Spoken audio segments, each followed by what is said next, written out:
a second in a row for Magnus. And if he keeps up this pace, he will have left Artemiev in the rear view mirror well before the 1 minute time section.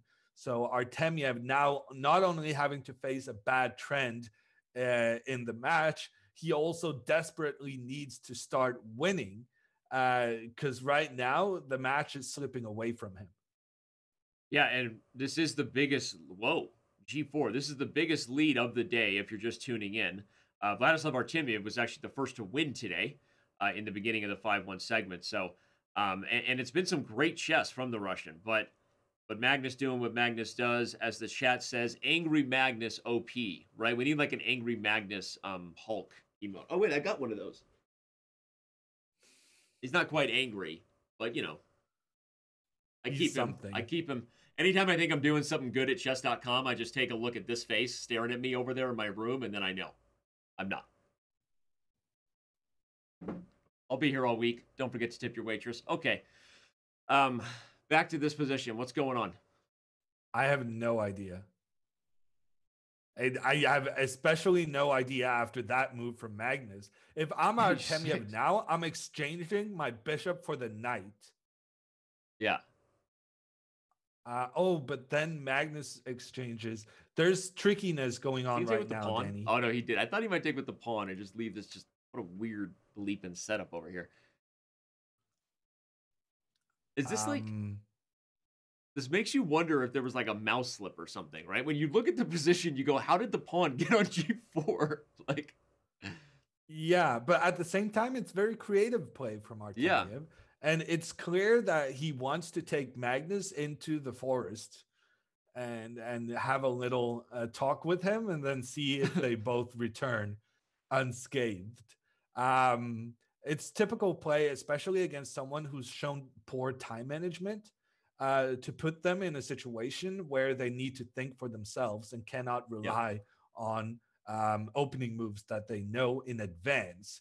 Now, normally, this is the strategy Magnus uses against everyone else, but Artemiev is using the strategy against Magnus himself. And then we'll see if that works out or if that was simply a bad decision on his part. No, but also from a practical point of view, I agree with you that Artemiev, you know, he's losing in the match, right? But he refuses to go quietly into the night. He's like, well, if I'm going to lose, like you said, let's drag Magnus into the deep, dark forest where no one knows what's going on and see if I can get myself back in the match. As we see, though, and as you highlighted, Magnus is probably the best in the world at taking people into obscure roads, right? And he seems to be handling this G4 approach from Artemiev just fine. Yeah, he's going on the offense, huh?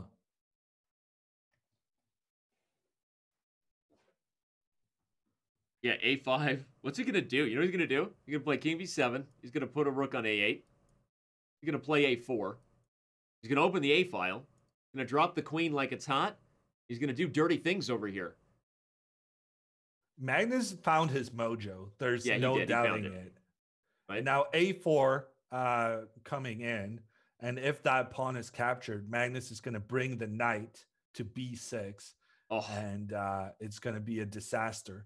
But he plays King B7 first, which was the move I suggested. I like it. Just a little more. Just now you have all the options. You have A4. You have Rook A8 coming.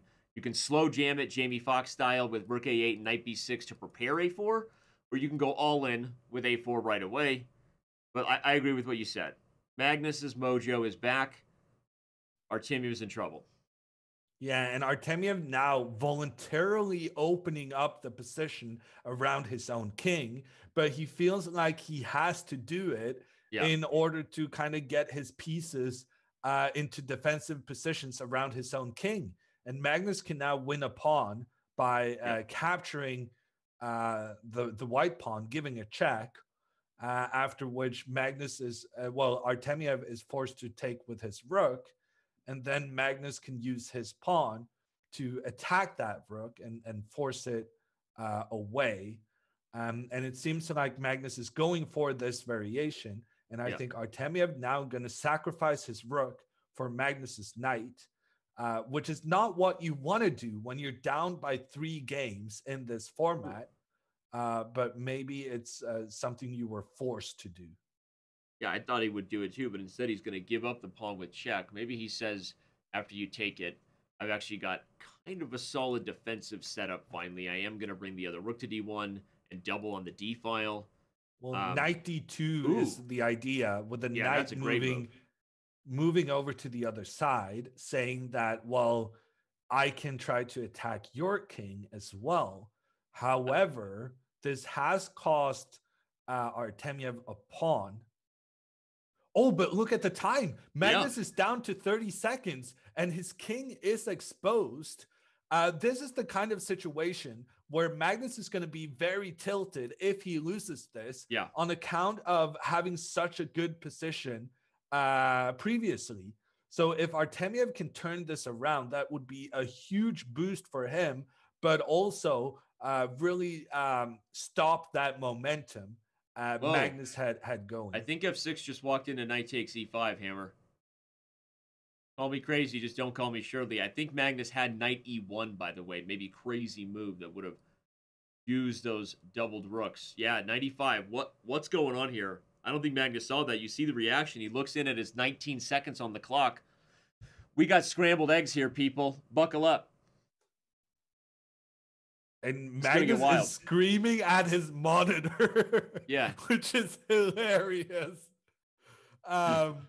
But yeah, he lost control of this game. And now Artemiev providing the punishment. Magnus down a queen. There's rook d1. You have to play rook c1.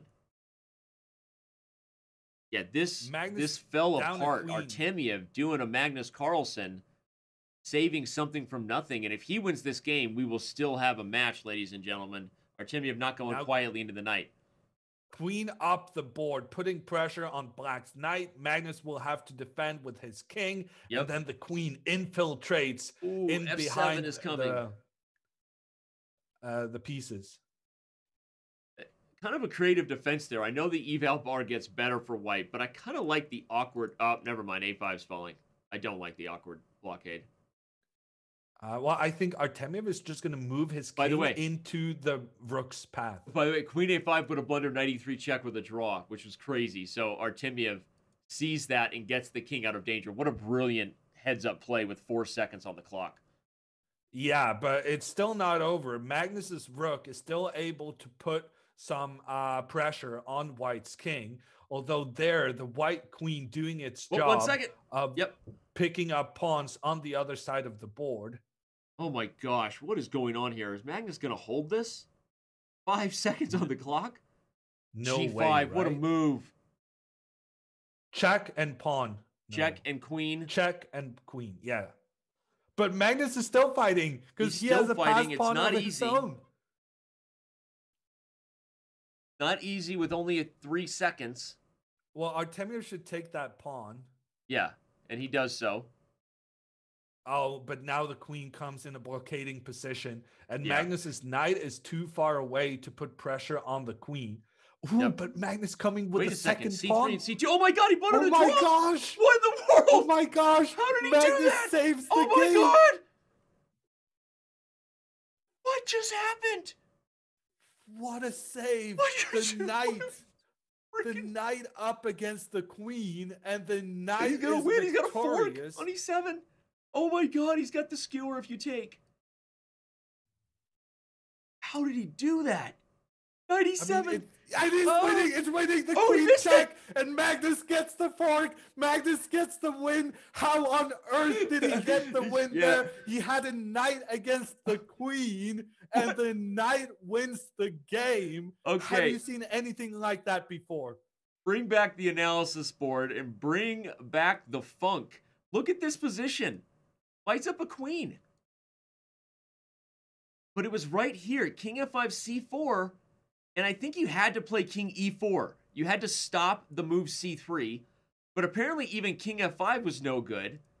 I guess already the position is closer than you would like, but it's really hard for white to deal with the coming c-pawn here. King f5, c4. Kudos to Magnus for not giving up, but king e4 was the way to hold the advantage, because if check everyone, you go here, and you can't play c3 because the knight.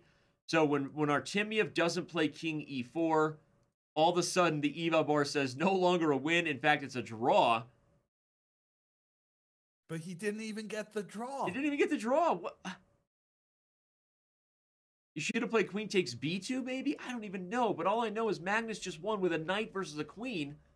And item 9 exists.